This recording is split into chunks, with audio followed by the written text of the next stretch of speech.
Con la nueva normativa, la Ley de Prevención de Riesgos Laborales y demás reglamentos que la desarrollan pretenden fundamentalmente que se produzca un cambio de actitud frente a los riesgos derivados del trabajo. De esta manera, empresarios y trabajadores serán parte activa en la prevención de los riesgos laborales.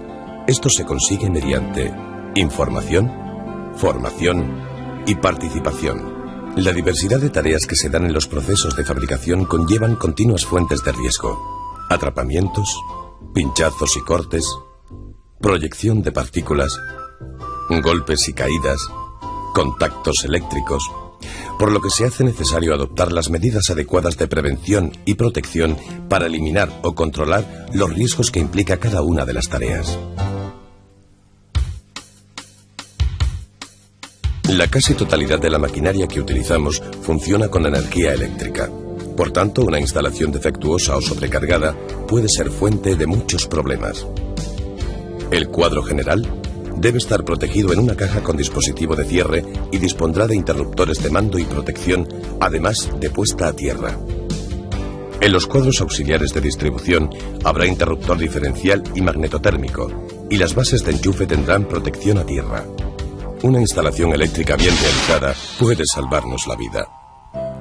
El lugar de trabajo debe reunir las condiciones adecuadas de iluminación, ventilación, espacio, orden y limpieza.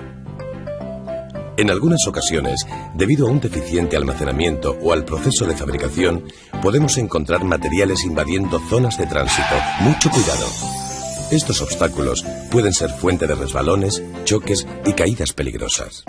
Por el contrario, el orden y la limpieza nos ayudará a evitar riesgos. Cuando se manipulan materiales pesados o de grandes dimensiones que dificulten su sujeción, hay que extremar las medidas de seguridad. No lleves pesos excesivos, utiliza los medios mecánicos que haya para ello y nunca te sitúes en las zonas de influencia de la carga. Al usar grúas o polipastos, hay que asegurar que la carga está centrada y las eslingas y estrobos trabajan en un ángulo menor de 90 grados. Pondremos especial atención en que no se crucen, ya que podría cortar la una a la otra. Si tienes que desplazar una carga, asegura la visibilidad del recorrido y cerciórate de que no haya nadie en las zonas de influencia de la misma. Evita las posturas inadecuadas que pueden sobrecargar la estructura muscular y esquelética del organismo. Recuerda que el esfuerzo deben hacerlo las piernas, manteniendo la columna vertebral recta. Almacena los materiales de modo racional y ordenado. Además de ocupar menos espacio, serán más accesibles y evitaremos riesgos innecesarios. Para el corte de chapas suelen usarse las cizallas de guillotina. Estas máquinas estarán provistas de un sistema de protección fija consistente en una rejilla colocada a la distancia adecuada para evitar la entrada de las manos o los dedos más allá del límite de la zona de peligro. Así, eliminaremos el riesgo por atrapamiento que puede darse entre la pieza de corte y el soporte, los pisones o las cuchillas. La chapa a cortar estará bien apoyada sobre la mesa de trabajo, no la sujetes a pulso, ya que puedes encontrarte con golpes imprevistos. En el corte mediante tronzadora, el disco deberá estar protegido con una pantalla de material resistente, bien retráctil o basculante. En el caso de no disponer de esta pantalla, utilizaremos una protección perpendicular al disco de corte que nos protegerá contra la proyección de partículas y posibles roturas del disco. La pieza estará bien fijada a la mesa de apoyo mediante prensores que garanticen su fijación, ya que la resistencia que la pieza ofrece a su penetración suele provocar fuertes sacudidas y vibraciones. Por este motivo, es muy importante que nunca se sujete manualmente la pieza a cortar. Mediante el oxicorte, la temperatura de la pieza se eleva hasta el punto de fusión, con el consiguiente riesgo de contactos con superficies muy calientes. También es conveniente proteger las vías respiratorias con mascarillas para evitar la inhalación de humos metálicos. Para prevenir explosiones, controlaremos el perfecto estado de las válvulas de seguridad antirretroceso y las mangueras, y las botellas de gas deberán estar correctamente sujetadas a un carrito para permitir su desplazamiento. Debemos procurar que las botellas no se manipulen con guantes manchados de grasa, ya que puede reaccionar con el oxígeno y causar explosiones. Las botellas que no se usen, tanto vacías como llenas, estarán perfectamente almacenadas en un lugar ventilado que reúna las correspondientes medidas de seguridad, a resguardo de la intemperie y de las altas temperaturas y a ser posible situado fuera del taller. Las botellas estarán fijadas en posición vertical y agrupadas entre sí de acuerdo con el tipo de gas que contengan, manteniendo estos grupos separados para evitar confusiones. En las prensas de troquelar y prensas de estampación, se puede prevenir el riesgo de atrapamientos mediante el uso de troquel cerrado que impida el acceso a la zona de peligro. Resguardo móvil con sistema de enclavamiento. Apartacuerpos. Mando a 2 manos. O detectores de presencia. La plegadora presenta características similares a la prensa, con la singularidad de que el riesgo de atrapamiento se da con mayor probabilidad en los ayudantes, por lo que además del sistema o sistemas de protección utilizados, debemos de impedir materialmente el acceso por los lados y por detrás de la máquina. Usar útiles de sujeción para el plegado de las piezas de pequeñas dimensiones.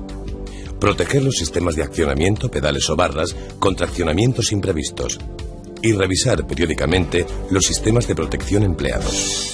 El uso del taladro implica la proyección de partículas desprendidas por la rotación de la broca sobre la pieza. Nos protegeremos con gafas adecuadas o pantallas faciales.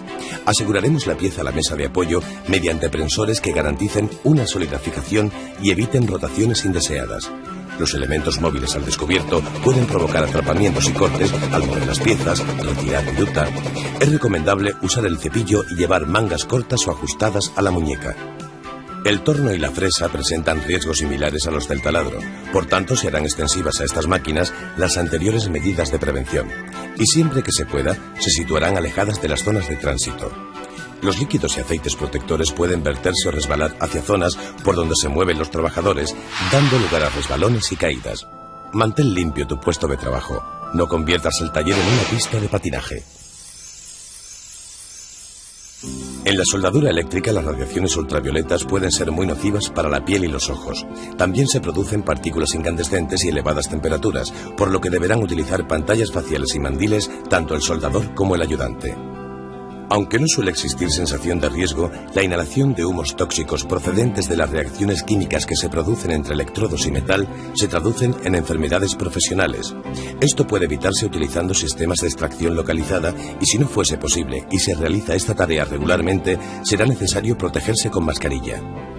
Los equipos de soldadura eléctrica tendrán una correcta conexión a tierra y deberán estar en perfecto estado de mantenimiento.